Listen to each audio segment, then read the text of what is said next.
All right, let's get this show started! In today's video, Bisping talks what's next for Chris Weidman after UFC 292's loss. Sean O'Malley claims he KO'd Alexandre Pantoja during sparring. Dana White gets pulled over by police again. A major update on a UFC antitrust lawsuit. And Merab Dvalishvili calls Sean O'Malley to a fight in December. During the latest episode of his BYM podcast, Michael Bisping shared his thoughts on Chris Weidman's loss to Brad Tavares and whether it's time for him to retire from MMA. Bisping pointed out that Weidman has already suffered from a knee injury and another one could make it difficult for him to make a comeback. He also questioned whether Weidman should continue fighting at all. Here's a clip. Let's just talk about Chris Weidman real quick, because that against Brad Tavares, that was hard to watch. Not that it wasn't an exciting fight. It was a very exciting fight. I was in Philadelphia doing a little appearance at a casino, and the atmosphere in there, everyone was loving it. I mean, it was a good old-fashioned scrap. But to see the damage to the leg after returning 2.5 years away from the octagon, snapped his leg to come back and then be hopping around on one leg. And then now to hear that he's either torn his ACL or his MCL, I'm not sure which one it was. I saw a little video, him and Brad Tavares. He stood up out of his wheelchair for a picture. Nothing but respect between the two of them. Coming back from a loss, we know he said he felt disrespected because he was on the prelims, and he was going to go out there and prove the world wrong and get his respect back. Yeah, tough to watch for him. Tough to watch because when does he come back? If he needs surgery on a torn ACL or MCL, he's going to be out probably another year. And he's already 39 years old. I know at the post-fight press conference, Dana was like, "We love you, Chris, but please retire." And then Chris came out and gave a little statement. I saw it somewhere that he's not retiring. Says he's not done in this sport yet. According to the reigning UFC flyweight champion Alexandre Pantoja, Sean O'Malley possesses footage of their sparring session together, but has never shared it with him. And Pantoja says there's a reason for that. Se tá aí uma vontade que eu tenho de bater nesse cara, brother. Se tem uma vontade de eu subir de categoria, é pra bater no Sugar O'Malley, If I have something making me go to the bantamweight, it's this guy, bro. He's talk too much, talk a lot of shit. Mas já eu treinei com ele uma vez e ele gravou o sparring, só que ele nunca me mandou o vídeo de novo. Por que será, né, brother? If you know about this guy, he recorded my sparring with him, he never sent me. You know why, né? O'Malley responded, tweeting, "It's def not cool to call out people below you in weight, so I def won't even mention that I'd knock Alex Pantoja out again." Dana White just took to Instagram, sharing that he was pulled over by the police yet again. In the photo he posted, a police car can be seen behind him, and the Insta is captioned, "Good morning." Dana has not yet revealed why he was stopped. Although, if you believe history repeats itself, then back in 2021, the then 53-year-old UFC president was pulled over in his Ferrari 488 Spider for speeding, and in 2019, Dana was also stopped for being 23 miles over the speed limit. We've got some major updates on the UFC antitrust lawsuit.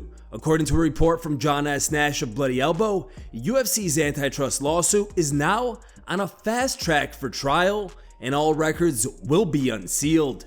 The article states, Judge Boulware indicated that all records pertaining to the UFC antitrust lawsuit would be unsealed soon, with very limited redactions for health and contact information. This could reveal a trove of information not only on Zuffa's business and finances from previous years, but also relevant emails, texts, and communication from its top executives pertaining to the important issues raised from this case. This would be limited, though, to those documents that had been entered in the case. This means that a rude awakening might be coming for MMA managers. Combat sports regulatory lawyer and MMA kickboxing judge Eric McGracken provided some more information on the topic. A rude awakening might be coming fast and furious for some mixed martial arts managers. So this week, the judge overseeing the antitrust lawsuit against the UFC ordered that all of the discovery documents are going to be unsealed. That means all sorts of documents are going to see the light of day. Now, it's long been rumored that in those documents are either text messages or emails from managers to the UFC saying they're going to take even less money for their fighters than the UFC is willing to offer, just so the managers could cozy up to the promoter. Basically, managers saying, hey, I'm an easy guy to work with, so let's do more business together. And in doing that, throwing their own clients under the bus. Now, if this is true, this is just a rumor, but if this is true, this is a breach of fiduciary duty. The courts hold that if you're a combat sports manager, you owe a fiduciary duty to your client. In simple terms, all that means is you have to put your client's economic interests first, not yours. So if you're trying to line your pockets at the expense of your client's interests, you're in breach of fiduciary duty. You're not only risking to get sued, but you're risking to get run out of the sport. So keep your eye out on this rumor disclosure. If what's rumored is true, I think things are going to get really shaken up in the MMA manager space. Despite his recent injury, Merab Dvalishvili has issued a challenge to Sean O'Malley for a UFC title showdown at UFC 296.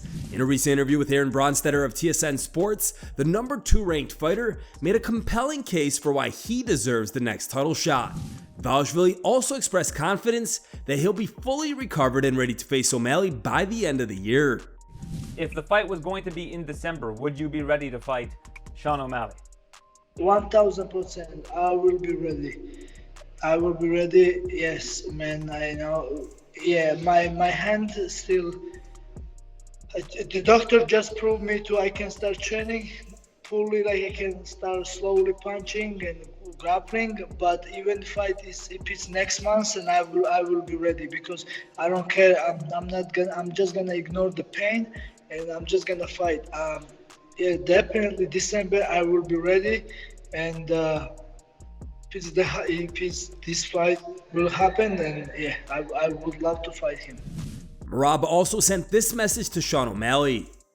Hey Sean, respect for you, and you should give rematch Aljo, or you should fight me. You are a good fighter, and now you are champion, and you should fight only for the best. And me and Aljo, we are the best here in this division, and not somebody from outside of top 5. Just think about me and Aljo, no one else. Like, please stop looking for easy fights. You are champion now, and respect yourself, respect UFC, and respect the people who watch UFC. And here are the top 3 memes we found on the internet today. 3rd place was found over Reddit and was posted by a user named Poeton. Our 2nd place pick was found over Instagram and was posted by a user named As Shopped As It Gets. And a top picked meme of the day was found over Reddit and was posted by a user named Raw Power. Thank you guys for watching. If you liked the video, please leave a like and subscribe to our channel to keep up with the latest MMA news.